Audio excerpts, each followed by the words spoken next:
हरि ओम. योगदास जय गणेश जोशी यांनी प्रवचनांमधून सांगितलेले कथामृत क्रमांक 151 उपाय.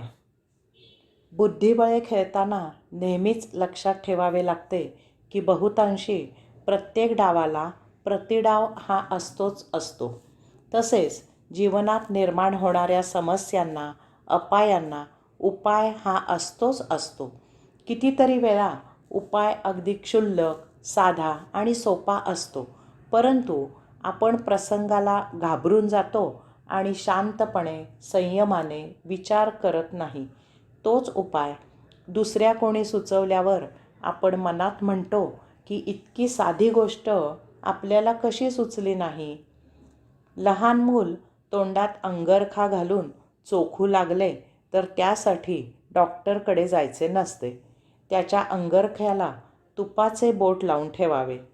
कैलासवासी राम गणेश गडकर यांनी लिहून ठेवलेच आहे की लहान मूल रडू लागले तर त्याला चंद्र, सूर्य, तारे, ग्रहगोल यावर काव्यमय भाषण ऐकवण्यापेक्षा त्याला प्रेमाने उचलून एक मुका घेतला आणि असंबद्ध परंतु त्याला समजेल अशा भाषेत लढिवाळ बोल बोलले तरी ते रडायचे थांबते.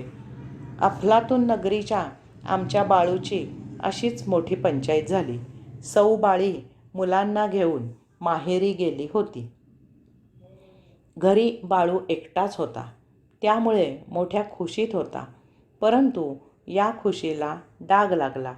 तो रात्री पलंगावर झोपला की त्याला भास होई की पलंगाखाली कोणीतरी झोपले आहे. दिवा लावून पाहावे तर तेथे कोणीच नसायचे. म्हणून बाळू पलंगाखाली झोपायला लागला. तेव्हा त्याला भास होई की पलंगावर कोणीतरी झोपले आहे. दिवा लावून पाहावे तर तेथे कोणीच नसायचे. हा असा प्रकार 4 रात्री चालला होता. बाळूला वेड लागायची वेळ आली. झोप पुरी न झाल्यामुळे बाळू कामावर पेंगू लागला. त्याचे डोळे लाल आणि तारवटलेले दिसू लागले. नोकरी जायची वेळ आली.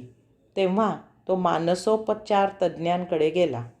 त्याने बाळूला त्याच्या 7 पिढ्यांपासून अनेक प्रश्न विचारले आणि शेवटी सांगितले की बाळूसाहेब, आपला आजार फार गंभीर आहे. तुम्हाला 1 महिना उपाय करून घ्यावा लागेल, परंतु तुम्ही नक्की बरे व्हाल. बाळूने भीत पैसे किती लागतील असे विचारताच मानसोपचार तज्ज्ञाने 25,000 रुपये लागतील असे सांगितले. इतके पैसे उभे करणे शक्य नव्हते, म्हणून बाळूने सौ बाळीला त्वरित बोलावून घेतले आणि सर्व प्रकार तिला सांगितला. सौ बाळीने बाळूला जेवणाचा डबा करून दिला आणि त्याला कचेरीत जायला सांगितले. संध्याकाळी बाळू घरी आला. बरेच दिवसांनी मुले भेटत होती. त्याने सर्वांबरोबर मजेत जेवण केले.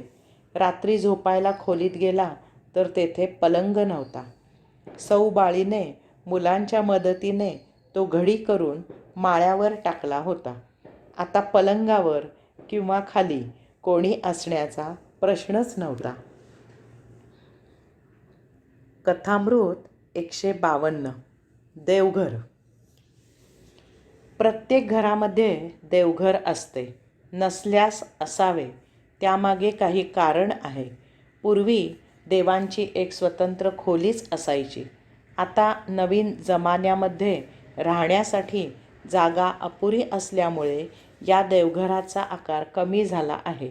परंतु तरीसुद्धा आजही जागेच्या टंचाईच्या काळातही देवांसाठी एक कोपरा राखून ठेवला जातो किंवा देवांसाठी एक छोटी का होईना पण एका बाजूला एक विशिष्ट जागा राखून ठेवली जाते. नित्य दररोज देवपूजा केली जाते. अजूनही हे संस्कार जतन केले गेले आहेत. ह्यामागे जी एक भावना आहे ती घराचे पावित्र्य आणि घरातील माणसांचे मानसिक, आध्यात्मिक आचरण टिकवून ठेवते. यामुळे घराचे घरपण टिकून राहते. घरात देव असणे, त्यांची नित्यनियमित पूजा करणे ही आपली एक अति आवश्यक अशी प्रथा आहे. ती जोपासावी. दिवसभरात घरातील देवांना नमस्कार करण्यासाठी जो अत्यल्प वेळ लागतो तो आवर्जून काढावा आणि कटाक्षाने पाळावाही. आपल्या संस्कारांना हसू नये, ते समजावून घ्यावे. त्यामागे काही महत्त्वाचे कारण आहे. श्री रामप्रभू वनवासाला जायला निघाले. लक्ष्मण त्यांच्याबरोबर जाण्याचा हट्ट करू लागला. श्री रामप्रभूंनी त्याची खूप समजूत घालण्याचा प्रयत्न केला, परंतु सारे व्यर्थ. कारण लक्ष्मण म्हणजे श्री रामप्रभूंची सावली होती. श्री रामप्रभूंचे जीवन हेच त्याचेही जीवन होते. तेच त्याचे जीवित कार्य होते. भरत श्री रामप्रभूंचे मागे राज्याचा कारभार सांभाळायला राहिला. त्याने श्री रामप्रभूंचा अति जड अंतःकरणाने निरोप घेतला आणि तो अयोध्येत जाण्यासाठी वळला. तो अयोध्येत जाण्यासाठी वळला खरा, परंतु त्याला काहीतरी कमी असल्यासारखे वाटले. काहीतरी राहून गेल्यासारखे वाटले. तो तसाच मागे फिरला आणि श्री रामप्रभूंना म्हणाला की, दादा, मला तुमच्या पादुका हव्यात. त्या राजसिंहासनावर ठेवून मी राज्य तुमच्यासाठी, तुमचे म्हणून तुम्ही येईपर्यंतच सांभाळेन. या तुमच्या पादुका म्हणजे राज्याचा खरा मालक आहे, हे सत्य सदा सर्वांना समजले पाहिजे. हे राज्य श्री रामप्रभूंचे आहे. मी ते अनामत म्हणून सांभाळत आहे, हे माझ्यासह प्रत्येकाला जाणवले पाहिजे. श्री छत्रपती शिवरायांनी श्रींचे राज्य म्हणूनच स्वराज्य स्थापन केले आणि ती भावना जोपासूनच राज्याचा कारभार केला. म्हणूनच ते सुराज्य देऊ शकले. याचप्रमाणे आपले राहते घर त्या देवाचे आहे. घराचा मालक तो स्वामी आहे.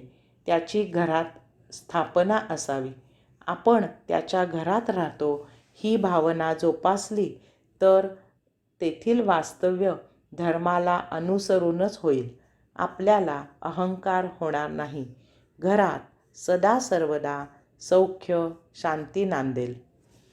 हरि ओम.